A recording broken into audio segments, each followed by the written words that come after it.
আকাশে পেঁজা তুলোর মতো মেঘের আবরণ জানান দিচ্ছে শরতের আগমনী বার্তা। আশ্বিনের এই শারদ প্রাতে ধরণী হয়ে উঠেছে প্রাণময়ী। মাঠে কাশের দোলা, শিউলির স্নিগ্ধ গন্ধ বয়ে আনছে তার আগমনের সুর। যিনি জগন মাতৃকা, যিনি স্বয়ং মায়া, দেবী মহামায়া। বাজলো তোমার আলোর বেনু, বাজলো তোমার আলোর বেনু, মাতলো যে ভুবন, বাজলো তোমার আলোর বেনু। আজ প্রভাতে সে সুর শুনি খুলে দিন মন, বাজলো বাজলো বাজলো তোমার আলোর বেনু।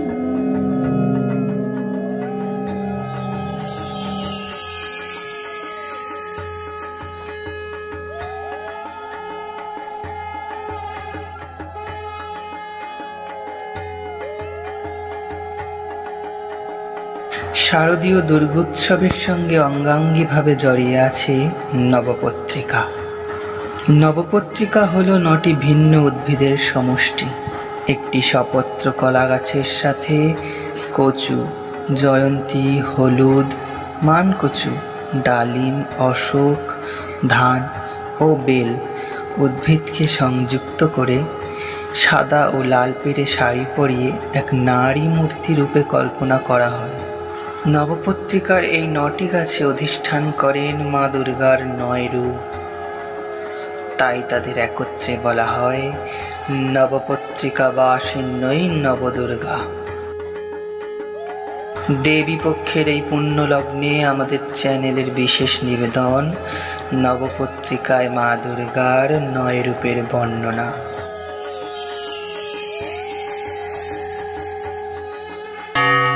নবপত্রিকা বাসিন্যই নবদুর্গার প্রথম দেবী ব্রহ্মাণী। সৃষ্টিকর্তা ব্রহ্মা সৃজন করেছেন এই ভুবন। যে শক্তি দ্বারা তিনি এই সৃজন কার্য সম্পাদন করেন সেই শক্তি হলেন দেবী ব্রহ্মাণী।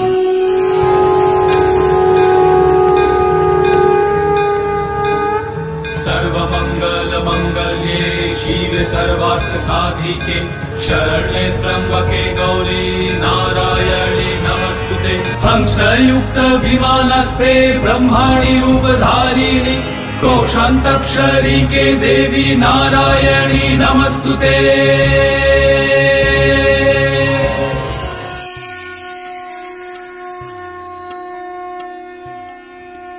আমি ব্রহ্ম শক্তি রূপা ব্রহ্মাণী।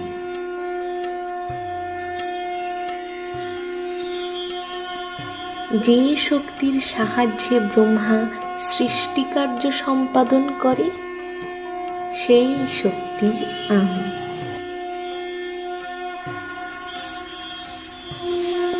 দেবী ব্রহ্ম শক্তি রূপা ব্রহ্মাণী নবপত্রিকায় অধিষ্ঠান করেন কলা গাছে।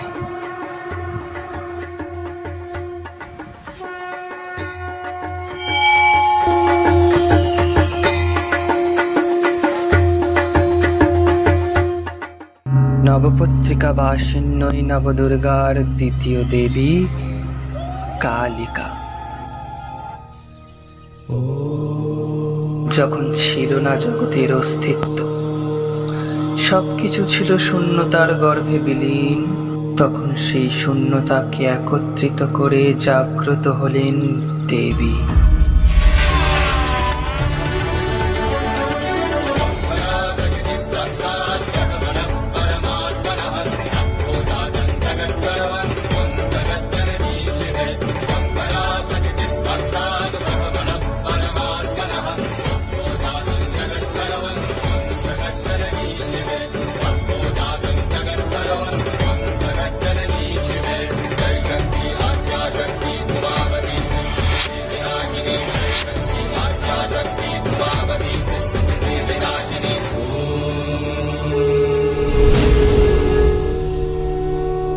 দেবী সৃষ্টি করলেন ব্রহ্মাণ্ড, চন্দ্র, সূর্য, গ্রহ, তারা।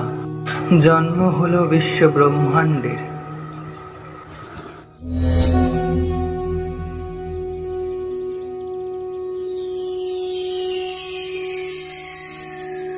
আমি ব্রহ্ম, সকল লিঙ্গের ঊর্ধ্বে আমি। সৃষ্টির ইচ্ছা প্রকাশে আমার কালিকা মূর্তি ধারণ। আমি এক ও অভিন্ন, তবুও লীলা সম্পাদনে এক থেকে বহু হব।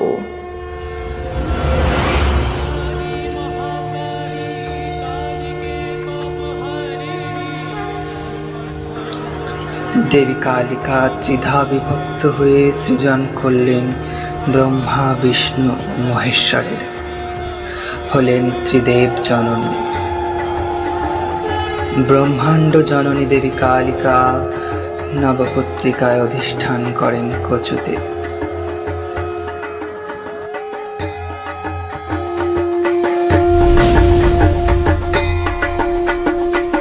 নবপত্রিকা বাসিন্নই নবদুর্গার তৃতীয় দেবী, দেবী উমা।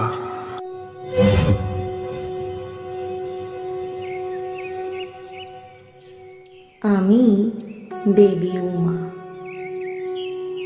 আমি প্রকৃতি স্বরূপিণী। এই প্রকৃতির মূল প্রকাশ আমি।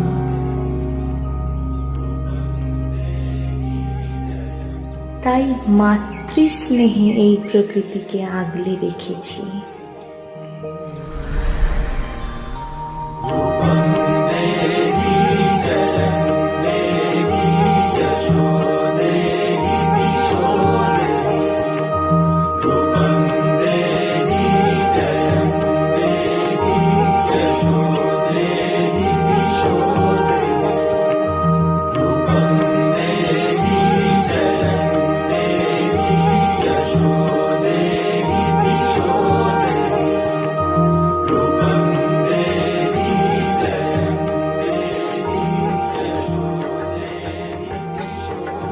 ঈশ্বরের ন্যায় মানুষ প্রকৃতিকেও এক নারী মূর্তিতে কল্পনা করেছে।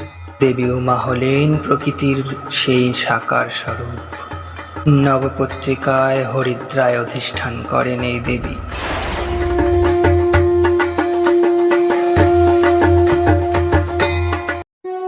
নবপত্রিকা বাসিন্নই নবদুর্গার চতুর্থ দেবী, দেবী চামুণ্ডা। শুম্ভ ও নিশুম্ভ নামক দুই অসুরের অত্যাচারে যখন নিপীড়িত পৃথিবী, তখন তাদের অত্যাচার দূর করতে আবির্ভূতা হন দেবী কৌশিকী। सर्वभूतेषु विष्णुमायेति शक्तिता नमस्तस्यै नमस्तस्यै नमस्तस्यै नमो नमः या देवी सर्वभूतेषु चेतनित्यविधीयते नमस्तस्यै नमस्तस्यै। নিজ হুঙ্কারে এই দেবী ধূম্রলোচনকে ভস্মীভূত করেন।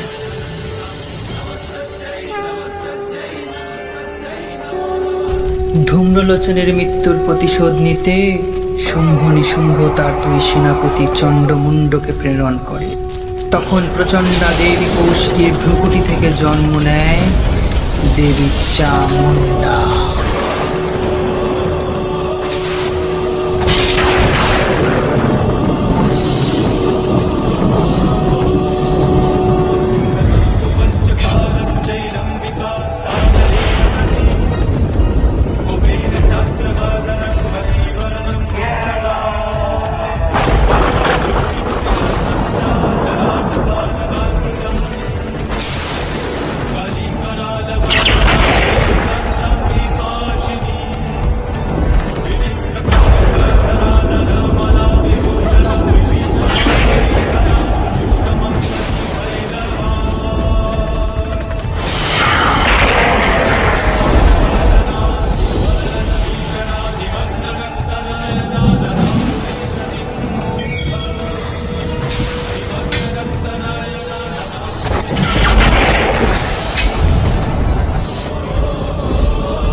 হে দেবী, আপনি চন্দ্রমুণ্ডকে বধ করেছেন।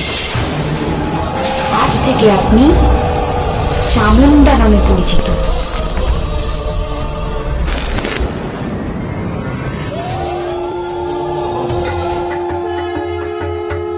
চণ্ডমুণ্ড নাশিনী দেবী চামুণ্ডা নবপত্রিকায় অধিষ্ঠান করেন মানকোচুতে।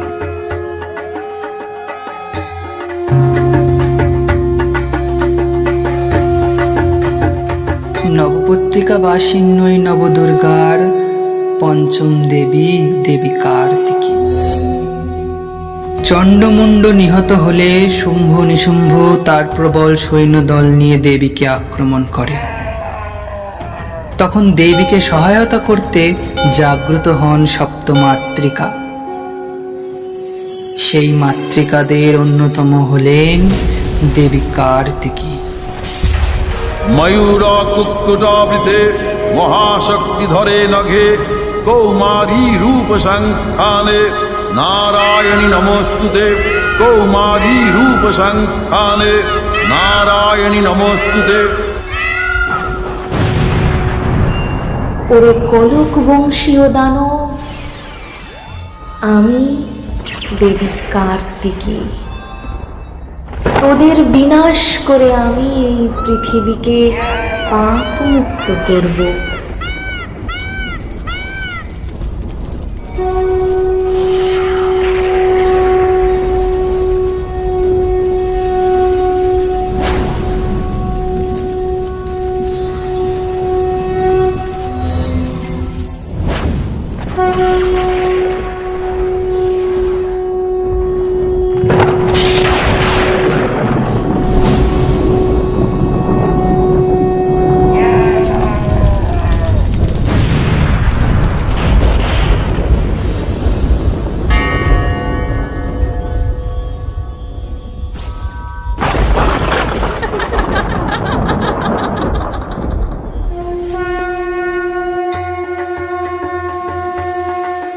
কলক বংশের নাশ করেন দেবী কার্তিকী। নবপত্রিকায় জয়ন্তী গাছের অধিষ্ঠাত্রী হলেন এই দেবী।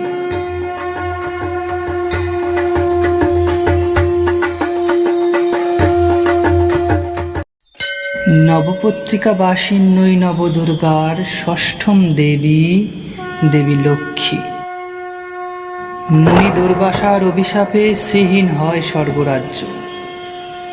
তখন শ্রীহরির নির্দেশে শুরু হয় সমুদ্র মন্থন। সমুদ্র মন্থনে প্রচুর রত্নাদি দ্রব্য উত্থিত হয়। অবশেষে আবির্ভূত হন দেবী লক্ষ্মী।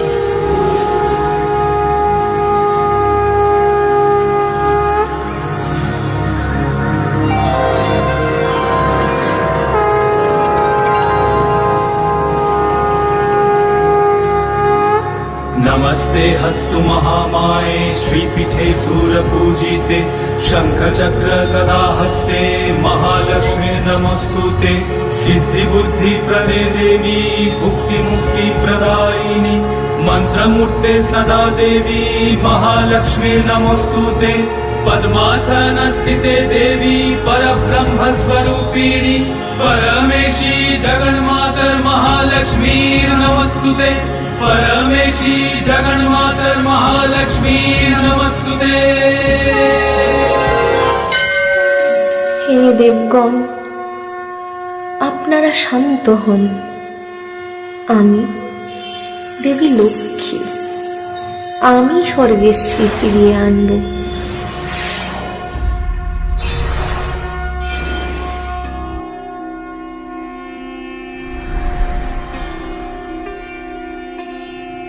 হায়, একই দশা জগতের। তবে আর শঙ্কা নয়, আমি জগৎকে ঘিরে তুলব সমৃদ্ধ।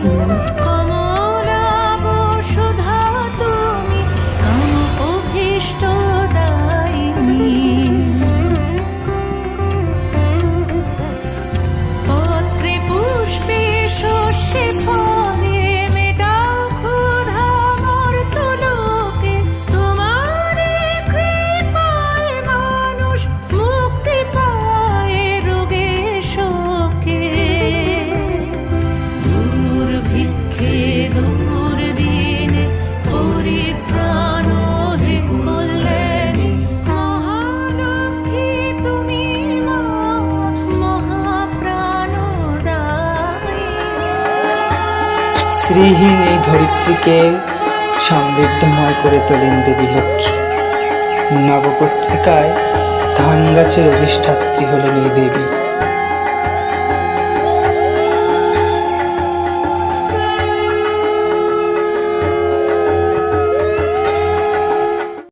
নবপত্রিকা বাসিন্নই নবদুর্গার সপ্তম দেবী ভগবতী শিবা। অসুরদের প্রতি অন্যায়ের বিচার চাইতে অসুর মাতা দিতি বসলেন মহাদেবের তপস্যায়। অন্যদিকে সমুদ্র মন্থনে হলাহল পান করে শিব গেলেন সমাধিতে। এদিকে দিতির তপস্যা সম্পূর্ণ করতে কোনো উপায় না পেয়ে দেবী ধরলেন শিব স্বরূপ, নাম নিলেন শিবা।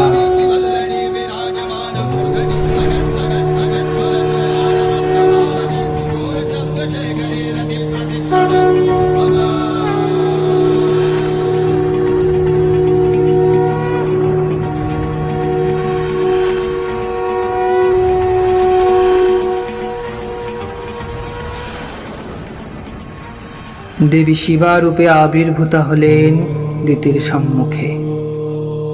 কে আপনি? আমি দেবী শিবা। কিন্তু আমি তো মহাদেবের তপস্যা করেছিলাম। শিবের অনুপস্থিতিতে আমার এই রূপ। দিতি বুঝতে পারলেন এ মহামায়ার লীলা। আপনার দর্শন পেয়ে আমি ধন্য হলাম দেবী। আমি তোমায় আশীর্বাদ করলাম।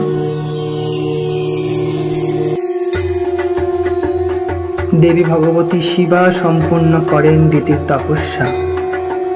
নবপত্রিকায় দেবী অধিষ্ঠান করেন বেল গাছে।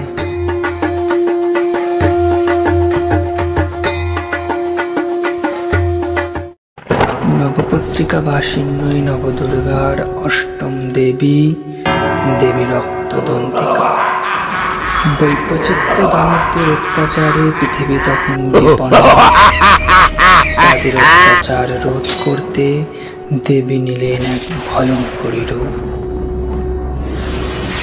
पुनरप्यतिरौद्रेण रूपेण पृथिवीतले अवतीर्य हनिष्यामि वैप्रचित्तांस्तु दानवान् अक्षयन्त्याश्च तानुग्रान् वैप्रचित्तान् महासुरान् रक्तादन्ता भविष्यन्ति दाडिमी कुसुमोपमाः।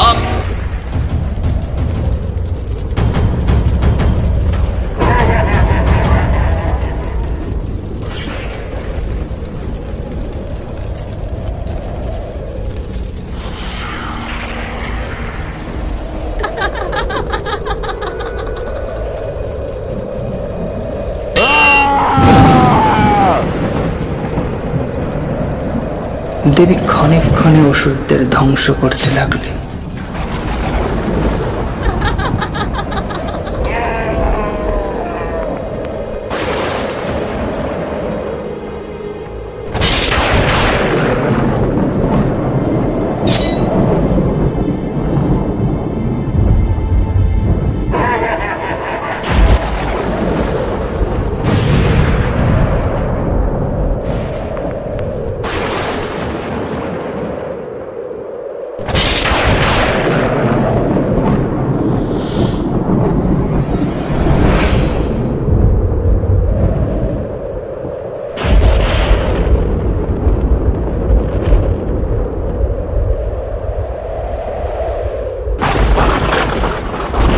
ভয়ঙ্করী এই দেবী অসুরদের ভক্ষণ করেন।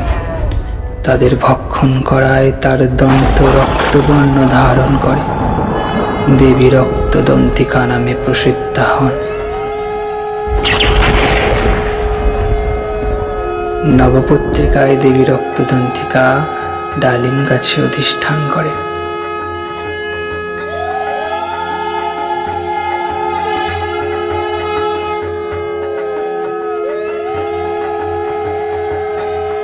নবপত্রিকা বাসিন্নই নবদুর্গার নবম দেবী শোকরহিতা। একদা রানী অশোকা স্বামী ও পুত্র বিয়োগে হয়ে পড়েন শোকাগ্রস্ত। তার শোককে হরণ করতে আবির্ভূত হয়েছিলেন দেবী। শান্ত হও।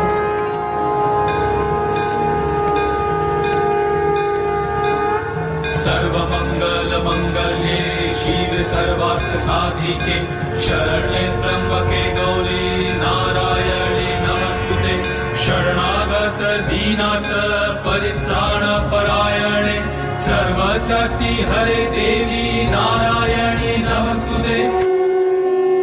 শান্ত হও। তোমার শোক আমি নির্মূল করব।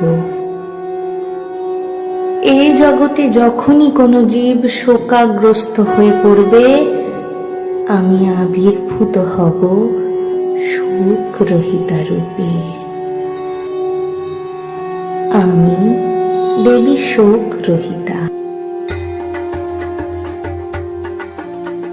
দেবী শোকরহিতা জগতের সকল শোককে নির্মূল করেন। নবপত্রিকায় অশোকে তার অধিষ্ঠান।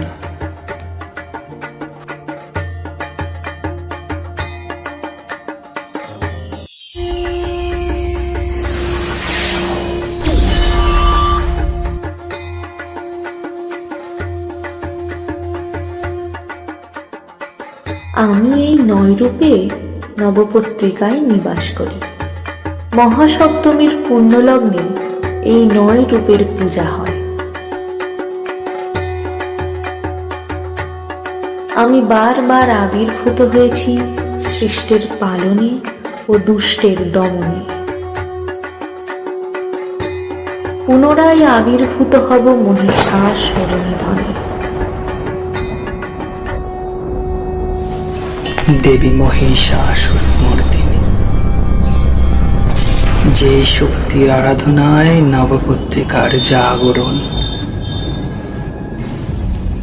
মহিষাসুর যখন প্রবল শক্তিশালী হয়ে ওঠে, তখন ব্রহ্মা বিষ্ণু মহেশ্বর একত্রিত হন কৈলাসে। পুঞ্জীভূত করেন তাদের শক্তি। সেই শক্তিপুঞ্জ একত্রিত হয়ে ধারণ করে এক নারী মূর্তি।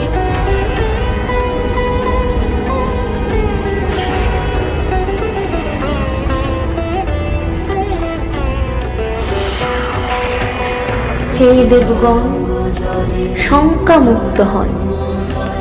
আমি মহামায়া। আমি সৃষ্টির আদি এবং অন্ত।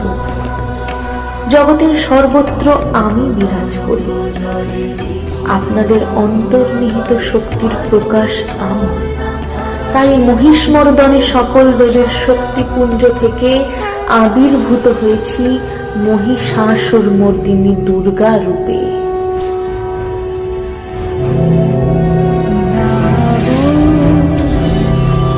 তুমি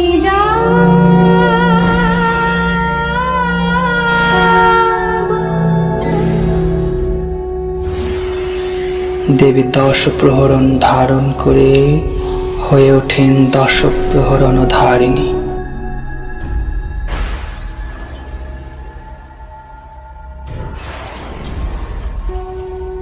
চললেন রণক্ষেত্রে।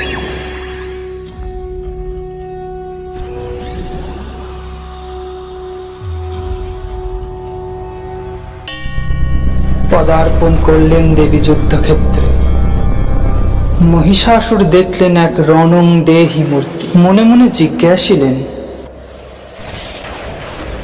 কে এই দেবী? কে আমার সঙ্গে সম্মুখ সমরে এসে উপস্থিত হয়েছে? কে এই নারী? আমি মহামায়া। আমি ত্রিগুণ ধারণ করে আছি। আমি শতগুণে সৃজনকারিণী, রজগুণে পালনকারিণী, তমগুণে সংহারকারিণী। আয়, যুদ্ধ কর।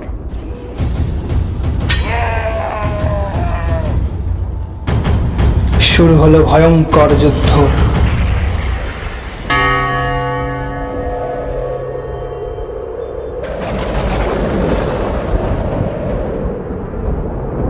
মহিষাসুর নানা কৌশল অবলম্বন করেন।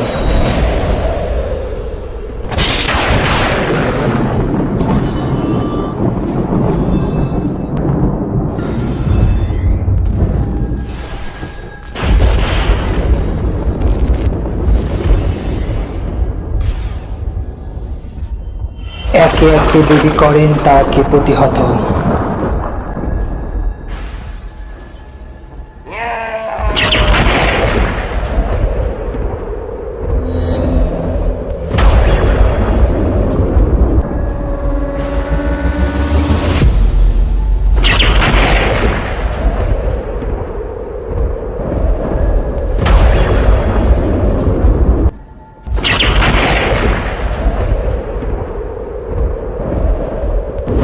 অবশেষে মহিষাসুর মেঘের আড়াল থেকে আক্রমণ করে।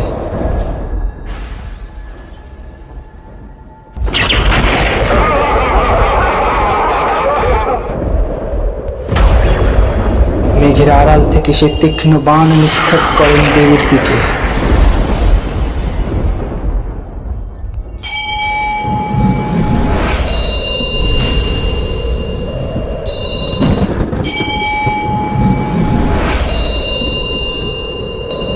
দেবীও নিক্ষেপ করেন বাণ।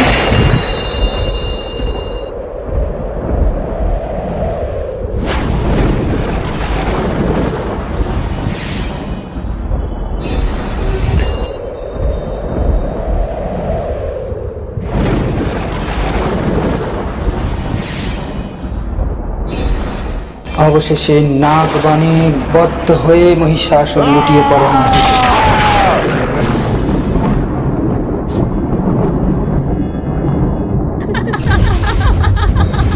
মহিষাসুর এইবার রূপ নেয় ভয়ঙ্কর সিংহের।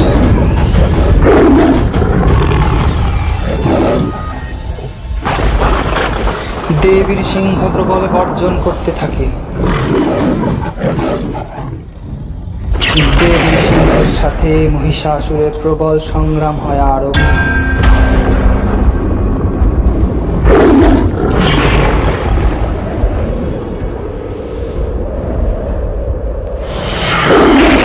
মহিষাসুরে এবার রূপ নেয় হস্তির।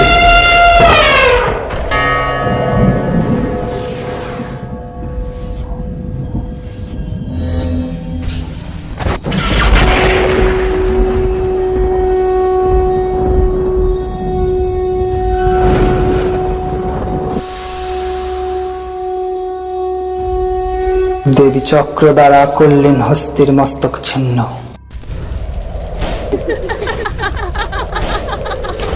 এইবার মহিষাসুর মহিষের রূপ ধারণ করে।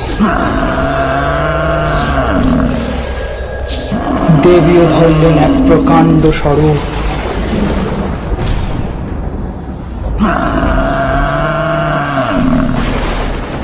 পদপিষ্টে করলেন মহিষকে ধ্বংস।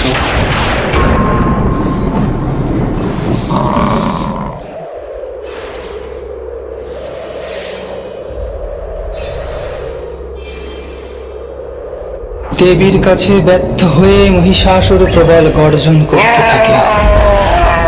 দেবীও তখন মধুপান করতে করতে বললেন, যত গর্জন করার আছে করে নে, আমি এই মধু পান করে তোকে বধ করব।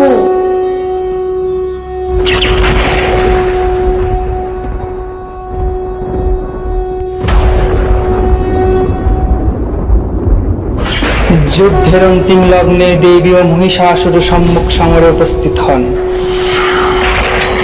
দেবীর পদাঘাতে মহিষাসুর মাটিতে পড়লেন। তৎক্ষণাৎ দেবী তার ত্রিশূল দ্বারা তার বক্ষ বিদীর্ণ করলেন।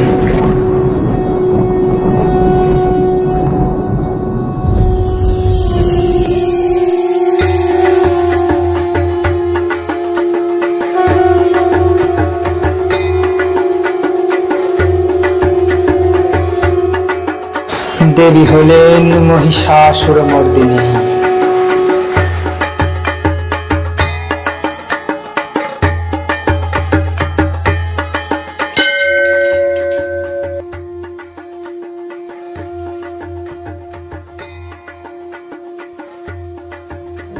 রামচন্দ্রের অকালবোধনী বর্তমানে শারদীয় দুর্গোৎসব। ষষ্ঠীতে হয় দেবীর বোধন, সপ্তমীতে নবপত্রিকা স্নানের মাধ্যমে নবপত্রিকায় নয় দেবীর আরাধনা।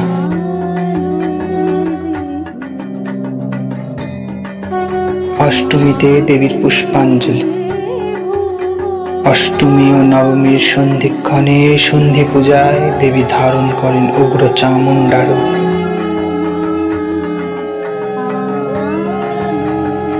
এবং নবমীতে কুমারী রূপে পূজিতা হন দেবী। এইভাবে 4 দিন কাটিয়ে দেবী দশমীতে ফিরে চলেন কৈলাসে। আরো 1 বছর অপেক্ষায় বসে থাকে বাঙালি। জয় মা দুর্গা।